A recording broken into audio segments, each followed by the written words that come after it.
So the first thing you need to know about budgets are that a budget is more of a target on which a business wants to spend on a particular product or project or area within a business.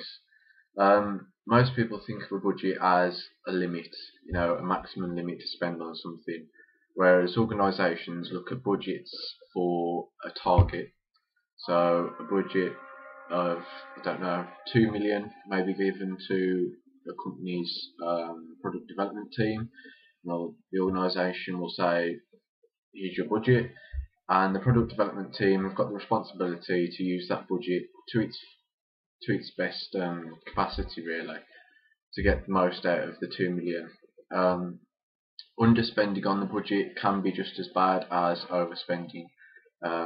It can affect quality issues, it can also affect timing issues. That's why it's important that it's not seen as a limit, it's set as a target to hit that amount of money. Budgets, they are focused on capital investment into something. They're also used to control the finances within the business, and as well as motivate employees.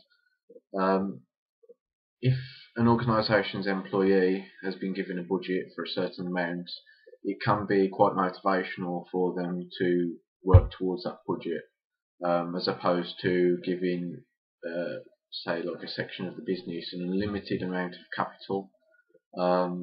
Then they will spend it. They've got no direction for it. Whereas with a budget, they know how much they've got to spend, and they'll do their very best to get as close to it as possible. Okay, so budgets also have potential drawbacks to them. It's as with anything in business studies, you can never get anything that's completely positive. They will always have both sides of the argument. So one drawback from using budgets is, in a business, if budgets are given out due to bidding by sections in a business, a particularly stronger manager may manage to get a higher budget for their area, whereas sections in the business that may be struggling, their manager might not be as strong, their bid might not be as strong, so they will receive a lower budget. This can cause the business to fail, as capital is being invested in areas which don't need it, and areas that do need it are receiving less capital. Another potential drawback is over-ambitious budgets.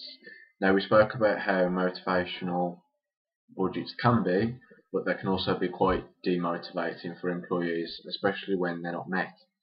If a senior management has set an employee or employees a target, or in other words a budget, and it is over-ambitious, so it is either it's too much for them to spend, or it's too little for them to spend, and the budget is not met, this can be quite demotivating for the employees.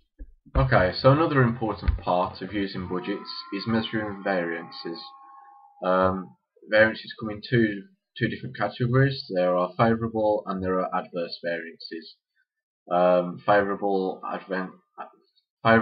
variances mean that the budget has been underspent, so a budget of £15,000 and the actual expenditure has only been £14,000. That would be a favourable variance.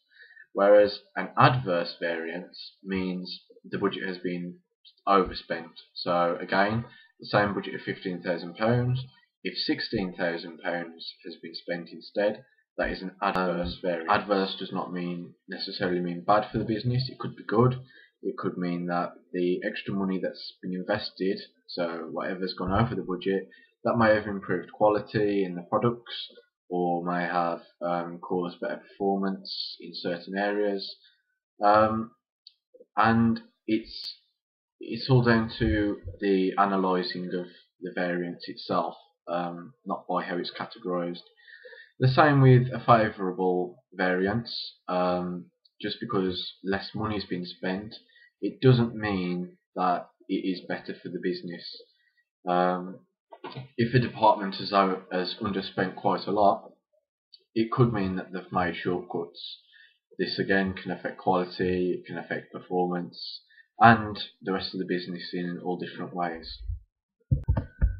Okay, so that's about it for budgets. I'll be making more videos related to business studies. The next video, I believe, is cash flow and how to improve it. If you have any questions, please comment. A thumbs up would be appreciated as well. And subscribe if you'd like to see more videos about business studies. I hope it's helped.